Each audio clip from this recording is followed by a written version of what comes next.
বিভিন্নভাবে ছাত্রলীগ এখানে ফেরার চেষ্টা করতেছে, কারণ জনগণের মধ্যে আতঙ্ক সৃষ্টি করার চেষ্টা করতেছে। ছাত্রলীগের এরা বিভিন্ন রূপে ফিরছে, চুরি করে কখনো ডাকাতি করে নাম দেয় অন্যান্য সংগঠনে। তারা বিভিন্ন নাম নিয়ে বাংলাদেশের সাধারণ জনগণের মধ্যে আতঙ্ক সৃষ্টি করার চেষ্টা করতেছে। এর আগে 5 তারিখের আগে আপনারা দেখেছেন বিভিন্ন কলেজ বিশ্ববিদ্যালয়ে সাধারণ ছাত্রদের তারা জোরপূর্বক মিছিল মিটিংয়ে নিয়ে যেত এবং সাধারণ ছাত্ররা যদি তাদের কথা না শুনতো তখন তারা ছাত্রদের নির্যাতন করত। আর আমি যে জিনিসটা বলতে চাই, 5 তারিখ পরবর্তীতে আপনি যেটা বলেছেন গুজব রটনা করছে, সেটির পক্ষে আমরা ছাত্রদল এবং আরও যারা সাধারণ শিক্ষার্থী আছে তারা যথেষ্ট সচেতন। ইনশাল্লাহ আমরা মনে করি পালিয়ে যাওয়া শেখ হাসিনা এবং নিষিদ্ধ সংগঠন বাংলাদেশ ছাত্রলীগকে মানুষ বয়কট করেছে, তারা আর কখনো এই দেশে রাজনীতি করার অধিকার পাবে না। যে গত 5 তারিখের পর থেকে যে এই যে স্বৈরাচারী শেখ হাসিনা দেশ থেকে পলায়ন করেছে, তো অনেকে এরপর থেকে মনে করেন দেশে বিভিন্ন ধরনের গুজব ছড়াচ্ছে, ছাত্রলীগের এরা বিভিন্ন রূপে ফিরছে, কখনো ওরা মনে করেন যে চুরি করে কখনো ডাকাতি করে নাম দেয় অন্যান্য সংগঠনে। তো এটা আসলে আমরা আমাদের পক্ষ থেকে, আমরা বাংলাদেশ জাতীয়তাবাদী ছাত্র দলের পক্ষ থেকে যতটুকু আমাদের বিতরণ করার দরকার আমরা ততটুকু করতেছি, তাড়ানো দরকার বা যতটুকু আমরা করতে পারতেছি সেটাই আমরা করে যাচ্ছি। এর বাইরে তো আমরা কিছু আসলে করতে পারবো না। এখন মানুষ চিনা আসলে অনেক দায়, মানুষ অনেক রূপে থাকে, আপনি মানুষকে কিভাবে ইয়ে করবেন। তারপরেও আমাদের সংগঠনের পক্ষ থেকে মনে করেন আমরা যতটুকু সম্ভব আমরা এটাকে মনে করে বিতাড়িত করার চেষ্টা করতেছি, যাতে আগামীতে দেশ অনেক সুন্দর ও সহিলভাবে থাকতে পারে।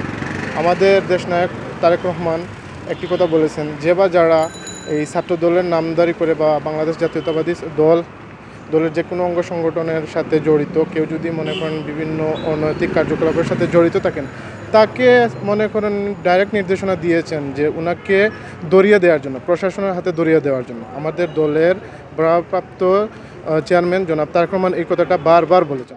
দেশনায়ক তারেক রহমানের 31 দফা দাবিটা সাধারণ মানুষের কাছে পৌঁছে দেওয়ার জন্য। অনেক মানুষের কাছে প্রশ্ন থাকতে পারে যে আমাদের দল নির্বাচিত হওয়ার পর আমরা দেশের জন্য কী করব। তো আমরা যেটা করব, আমাদের দেশনায়ক তারেক রহমান যেটা চাচ্ছেন বা আমাদের দল যেটা চাচ্ছে, আমরা এই 31 দফা বাস্তবায়ন করব।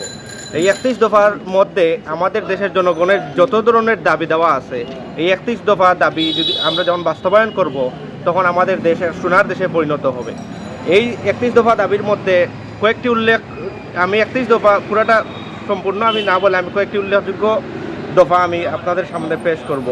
সবচেয়ে উল্লেখযোগ্য দফা হচ্ছে এই যে গণতন্ত্রকে পুনঃপ্রতিষ্ঠা করা হবে এবং যে সংবিধানের মধ্যে কিছু ভুল ছিল ওইগুলাকে সংশোধন করা হবে।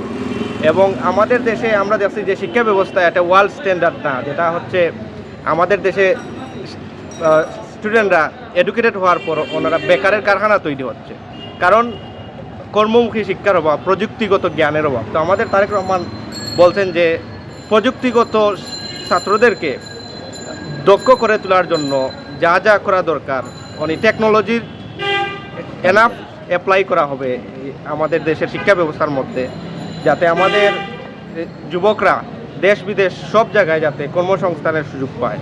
এবং আরেকটা হচ্ছে আমরা দেখছি যে আমাদের দেশ এটা মাটির দেশ, প্রতি বছর বন্যার পানি দ্বারা প্লাবিত হয়ে যায় জলবায়ু পরিবর্তনের জনিত জন্য এবং ভারতের কিছু হিংসাত্মকমূলক মনোভাবের জন্য। তো আমাদের তারেক রহমান জলবায়ুর এই বন্যার হাত থেকে রক্ষা করার জন্য খাল খনন সহ সব ধরনের পদক্ষেপ উনি গ্রহণ করবেন, এটি ওই দফার মধ্যে উনি উল্লেখ করেছেন। তো আমরা আশা করি আমাদের দেশের উন্নয়নের জন্য এই 31 দফা দাবি খুবই গুরুত্বপূর্ণ। আমাদের দেশ ওয়ার্ল্ডের উন্নত দেশের মতো রূপান্তরিত হবে। তো আমরা আশা করব আমি আপনাদের মাধ্যমে সবাইকে বলে দিতে চাই যে আপনারা আমাদের সাথে থাকুন এবং আমরা নির্বাচনের পর ইনশাল্লাহ আমাদের দেশনায়ক সহ আমরা সবাই এই 31 দফা বাস্তবায়নের মাধ্যমে আমাদের দেশটাকে একটি ওয়ার্ল্ডের মধ্যে একটি আইকনিক দেশ সে রূপান্তরিত হবে। বিএনপি নাকি আবার ক্ষমতায় আসলে বা ছাত্রদল আসলে আওয়ামী লীগের মতো সেই আচরণ করবে, আসলে এই বিষয়ে আপনারা কী বলবেন? ধন্যবাদ আপনাকে, আপনি যে প্রশ্নটি করেছেন। আমি বলতে চাই, আপনি জানেন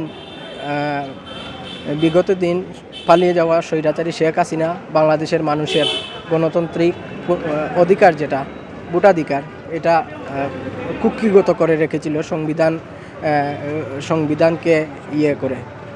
আমি আমাদের নেতা দেশনায়ক তারেক রহমানের যে 16 বছর থেকে বাংলাদেশের মানুষের গণতান্ত্রিক অধিকার পুনরুদ্ধারের জন্য যে আন্দোলন করে যাচ্ছেন সেটি আপনারা নিশ্চয়ই দেখেছেন।